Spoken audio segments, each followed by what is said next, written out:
Hello, my name is Sika Antonio, and I just wanted us to have a conversation today about some of the fertility issues that bother us as Black women. You know, this is a subject that I know for a lot of people is so difficult, especially because of our culture and the very way we are, that a lot of these issues, even though we know they bother us, they cause us a lot of headaches. We are not naturally made to be able to talk about them openly and publicly and own our truths. But because some of us, like me, have a big mouth, I, having been a victim to this particular condition, have taken it upon myself to be very vocal and open about it, to hopefully help somebody else who is going through the exact same problem to own their truth and live a very happy and fulfilled life. And being told with the information to be able to do the needful, to be able to help yourself deal with this issue. And so, if this is your very first time watching me, you are welcome. The channel is Sika Educates. It's available on YouTube and it's also on Facebook. So if you're watching this video from the YouTube channel, please hit the subscribe button. That way, anytime there's a new video, you would be alerted and you can go and watch it. It is a very diverse page platform. And so a whole host of issues are discussed on that particular platform. Welcome. If you watch from Facebook, please follow Sika Educates as a page. Equally, any videos that are posted up there, you will be notified and you don't miss out on any of the good stuff. You're welcome.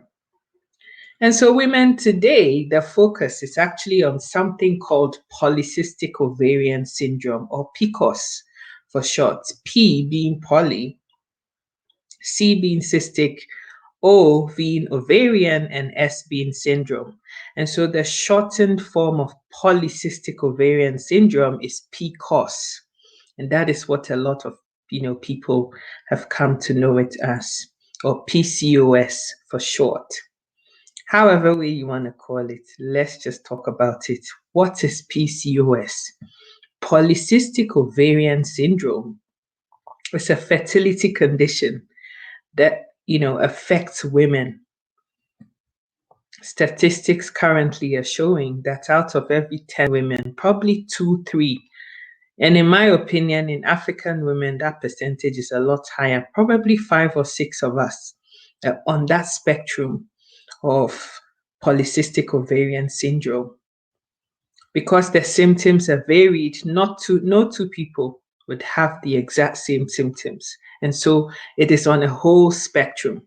So some people just have one symptom and other people have every single symptom you can think about. So it depends on your circumstances and your particular body, your genotype. All of these things affect what kind of symptoms you get. But polycystic ovarian syndrome, or PCOS or PCOS, is a fertility problem that affects women. What causes PCOS to happen? It's a hormonal imbalance that occurs in your body through your reproductive years. And so this hormonal imbalance means that throughout your reproductive cycle as a woman, because every human being that is a woman has one, which ranges from 26 days for some people, 28 days for others, 30 days for some, even 32 days for some other women. Everybody has a particular cycle that you know about for your own self. Now, somewhere along the line, in about the middle time of this cycle of yours, you're normally supposed to ovulate, which is when an egg is released from your ovary through the fallopian tubes and into your womb or uterus. Now, with people that have polycystic ovaries, there are certain balloon-like cysts that are filled with fluids that are all over the ovary, either on the left side or both sides of your fallopian tubes, which means that it becomes extremely difficult for a proper viable egg to be released, which would then travel into your uterus. Because of these cysts, the eggs coming out of the ovary are not allowed or able to form properly into viable eggs. Now, this whole phenomenon means that your whole cycle becomes interrupted because it is the hormone balance that is causing things to happen properly. And so if you have certain levels of estrogen or testosterone in your body at a particular time as a woman, you are unable to, ovulate and have a proper viable egg that is released into your uterus, which would then, in a normal fashion, have been fertilized. And that is when you would have a pregnancy. And so if the egg is wrong from the first instance, then it becomes extremely difficult for you to be able to have that viable egg released and therefore be able to have a proper pregnancy, if at all. This is polycystic ovaries. Now, somebody listening to me would say, well, if it's a fertility problem that is caused by hormonal imbalance, why can't they just balance off the hormones so that if I don't have enough estrogen at a particular time, they can fill it up or make it less or make it more with medication? And if it's progesterone, whether it needs to be high or lower, why can't they just regulate that? The fact of the matter is that there is no way, it is literally impossible to be able to monitor a person from 1 minute to the next to know what particular hormone the body is about to secrete and how to balance that off on a regular basis, because this is supposed to be a natural phenomenon. And so there is no known cure for polycystic ovarian syndrome. No known cure. Medically, there is no cure. There is no pill that you can be given to say, here you go take this and your PCOS will be cured. The only thing that can be done for you from a medical point of view is to manage your symptoms with medication and other lifestyle changes. That's, healthy living, which will help you to balance certain things off and help you to keep tabs on the different symptoms that you have. That is the, suitable management of this condition. There are lots of natural remedies that you can use to try and help you out of this situation, but medically, it is impossible. So PCOS is a fertility problem and it affects a heck of a lot of Black women, African women, of whom I am one of them. And so I'm sitting here presenting this as a woman who has suffered from PCOS for 28 years. And so somebody watching me would think, what does she know about it? Who is she? I am a woman that has suffered with polycystic ovarian syndrome for 28 years. And I'm going to put a disclaimer here. I am not a medic. I'm not a medical doctor by any stretch of the imagination. In fact, my background is in urban planning and civil engineering. But then what I do know is that I've done a lot of extensive research. And so I know all the technicalities and, all the scientific background to what this whole condition is. But better still, I'm also here, somebody who suffers from the very condition, and I've lived in my body for 40 years. And for 28 of those years, I've had this issue. So I think that I know a thing or two about what polycystic ovaries feels like. I know a thing or two about the things that have helped me to be able to manage these symptoms. And I think that I've become a vocal voice that helps people, inspires people that all hope is not lost. If I am still alive and managing, you could do it too. So this is why I feel that I have earned the right to talk about something that I know all too well about.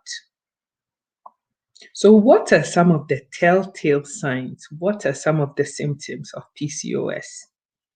Number one, and the most obvious of the symptoms is that you have irregular periods. It is either excessive and painful and lasts for a very long time, or it's kind of wishy-washy. You get it 1 month, you probably just have a day or two of spotting, and then it goes away, and 2 weeks later it comes back again, and you have never really been in any proper rhythm or cycle with your menses. It could just be that you have polycystic ovaries, and a lot of the times that is what it is. For me, for example, I started off with very, very heavy periods at the age of 12. Yes, it wasn't fun. And I would have periods that lasted anything from a few days to a week at the very onset to months, and heavy periods, passing huge clots and being constantly anemic and hospitalized. I have been through a lot with this condition, you see, and so I am telling you that I know a lot about this thing. I have bled so much that I have needed medical intervention to solve my problem, to stop me from bleeding out, because the bleeding in the teenage years was extremely, extremely heavy. And as time went on, that also came about with a heck of a lot of abdominal cramps and menstrual pain. It's been a journey. So this is the first telltale sign that is pretty obvious and happens to the bulk of people that are sitting right in the middle of this spectrum of PCOS or polycystic ovaries. It's irregular menstrual periods. And so if you're sat there and your periods have never been normal, you have one and last a few days, and it is not what is described as normal, which is that for every single month, depending on what your cycle is, you have a 5-day or 7-day period. However way it's been for you, if there is no rhythm or something that you can use to assess when from 1 month to the next you're going to have your periods, you need to go get checked. So that is the number one telltale sign. Another thing which a lot of people have is facial hairs. Some people are naturally hairy. You have hairs on your knuckles and your fingers and your arms and stuff. I am quite a bit hairy because my mom's very hairy. But any hairs that are growing under your chin, on your lip, as if you've got a mustache like a guy, that is not normal. That is not a regular female feature. Any hairs, excessive hairs that you've grown on your chest and your boob area, hairs that are growing on your nipples and, in between your breasts, that is not normal either. That is a very classic telltale sign of a masculine body. And you cannot be a woman and be experiencing that. And so if you do, it means that the testosterone, the male hormones, seem to be quite a bit more dominant in your body. And this is what is causing you to have hairs where you're not supposed to have them. Again, if you have these symptoms, you could very well be on this PCOS spectrum. And it is absolutely crucial that you go and get tested. Go and get tested to see if you have PCOS or not. Another telltale sign that a lot of women have, Black women have, is that we have bulging tummies. Some of us have never even been able to have children, and yet we have the belly the size of a 6-month pregnancy, and you cannot understand why. I can give you a very simple explanation as to why this is the case. You see, people who suffer with polycystic ovaries have sensitivities to insulin or insulin resistant. What that means is that in the foods that we eat on a regular basis, there is a hormone that's our pancreas. The pancreas is a part of the human body, and it secretes a hormone that is called insulin. Now, this insulin is what breaks down the carbohydrate component of what you eat. All this gari, the bread, the rice, the potatoes, the yam, the plantain, and everything that is starchy and stodgy, even alcohol and sugar, yes. It breaks down all of these things into blood sugars. Now, if your body is functioning properly, the body absorbs just the right amount of these sugars that have been broken down from the carbohydrates you've eaten and utilizes that as energy. The rest of the sugar comes out of your body, excreted out of your body through urine, sweat, and other forms. Yes. But if you're resistant to insulin, it means that your body, the pancreas, is secreting this insulin, but it is not able because of the polycystic ovarian syndrome, the fact that the other hormones also being secreted to impede the work of the insulin in your body means that your body is not being able to digest and utilize the insulin to digest the carbohydrate components of the food that you're eating. And so it elevates the blood sugar levels, causing a lot of the carbohydrate component of your food to be stored as fat in your gut. Also, all these fatty cells that are created in this middle section and areas of your body become full of toxins that are also sat in your body and fill it up even more to make you look all bulged out in that middle section of your body, anywhere from your boobs, beneath your boobs, all the way to your waistline. That is polycystic ovaries. And so instead of looking like a perfect Coca-Cola bottle in shape, because your waist is a bit smaller, your hip bulges out as a nice, beautiful African woman, you look like a pear because your belly is sticking out because of this very problem that you have.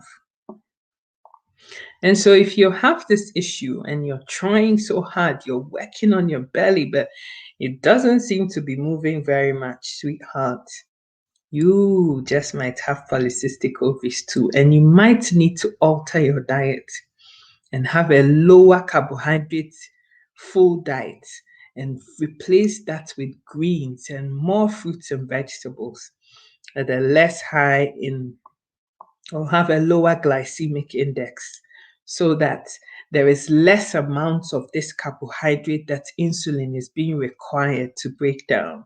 And that might also be just a helping tool to try and keep things under control and balance this weight that you're trying to shed and having a lot of difficulty with. That is my 2 cents for somebody who knows, somebody who has dealt with it for all these years.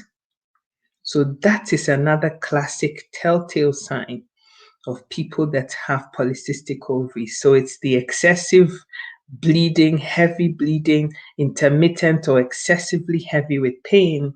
It is the facial hairs that you have, and it is the bulging of your tummy and excessive weight gain.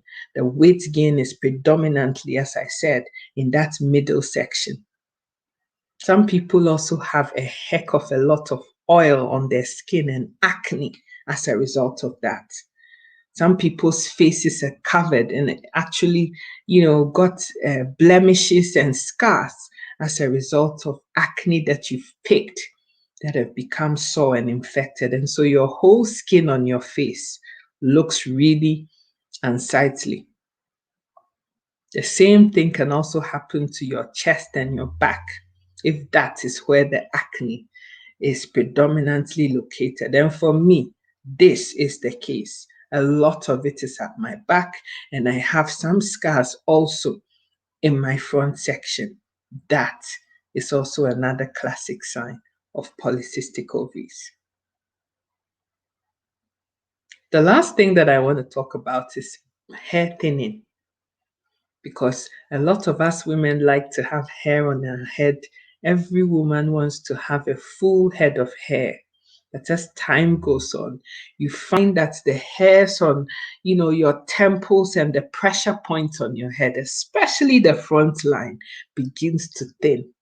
And that is also another classic symptom of polycystic ovaries. And so, as I've said before, it's a broad spectrum of things that can happen, and each body is different. Each individual presents with PCOS in a completely different way.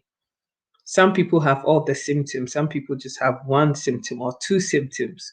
But if you have any of these things that I've mentioned that are not explained, you should go and you should get checked because you just might be on the spectrum. How can I tell that I have PCOS? How do I know that this is something that is wrong with me?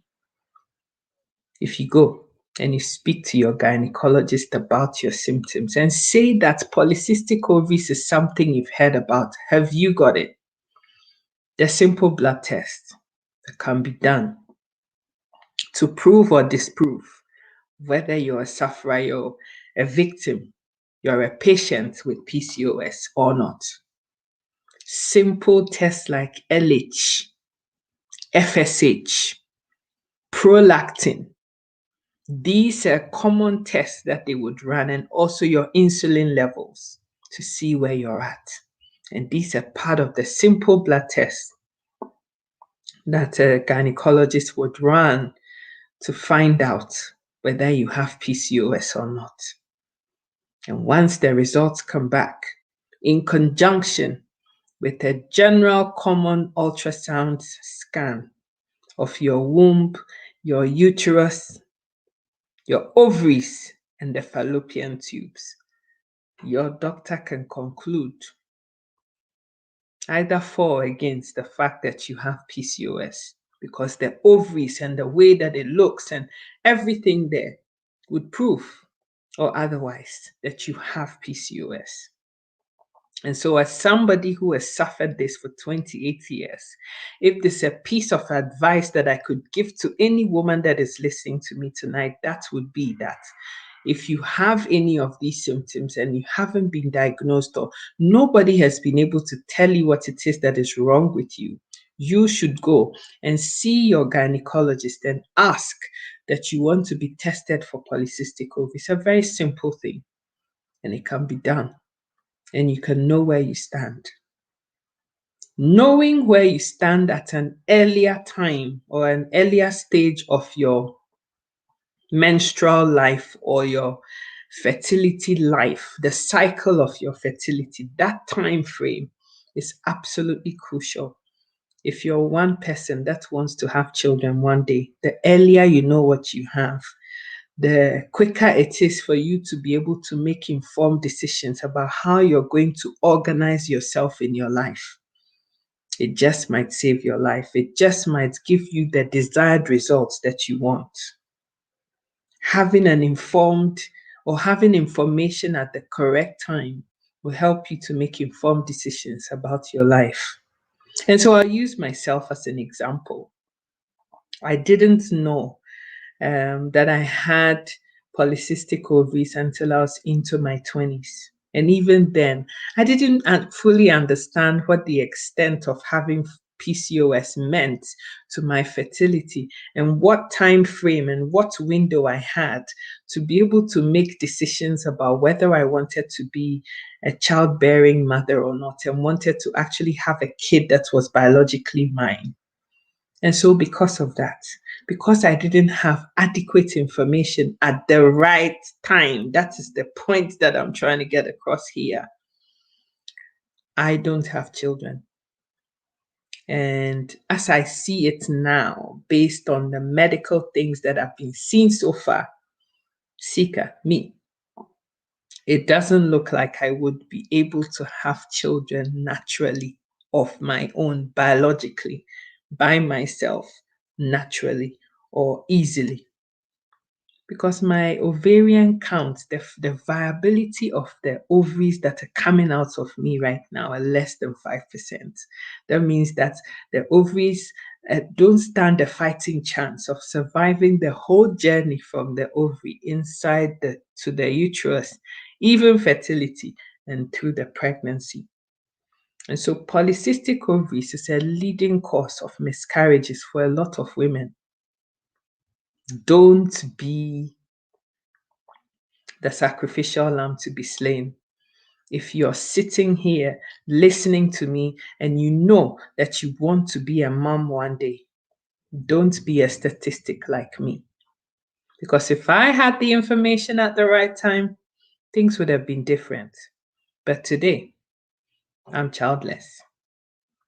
And it's all because of information that wasn't delivered at the prime time. And that is what has put me in this precarious situation. Those who know that they have polycystic ovaries and are able to get information at the correct time are able to do the needful when it needs to be done and are able to go on to have children in that window of opportunity and end up with better outcomes. I wasn't so lucky. So don't be a statistic. Take it from somebody who wanted to be or wants to be a mom, but because of information at the inappropriate time, I find myself in this position. Don't be a statistic. And so if there's any lesson to be picked up from this session of this video, it will be that ensure that you do things at the right needful time. Get information medically, know where you stand, whether you have PCOS or not, by going and getting this test done as soon as possible. Mothers, if you have teenage daughters that have irregular, painful periods that have been unexplained, please take your daughters to the hospital and get the gynaes to check them out and let them confirm or disprove that your kid has polycystic ovaries. It will help both you and your daughters to make informed decisions about how you're going to live your life, how she's going to cope with the situation, and when, if at all, she wants to, have children, if that is what she needs to do. And you as a parent can support and help them through that whole process. Polycystic ovaries is a very debilitating illness that causes a lot of issues that people just kind of gloss over and think it is nothing. But in the next video, I'm going to talk about the implications of having PCOS, what some of the long-term issues that come out of PCOS are, and how best you can manage things so that you at least have a more fulfilled life going forward.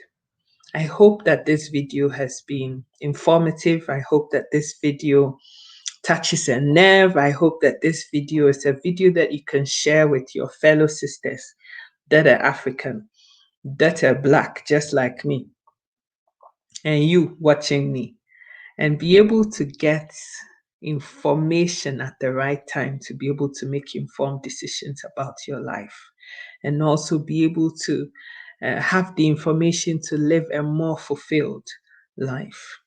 Please help me share this video so that as many African women, Black women who need to see this can see it and make an informed decisions about their life. You know somebody who has some of these things that I've talked about. Everybody does. Please, please help me spread this word so that people can get the information at the appropriate time and do what needs to be done. Don't be like me.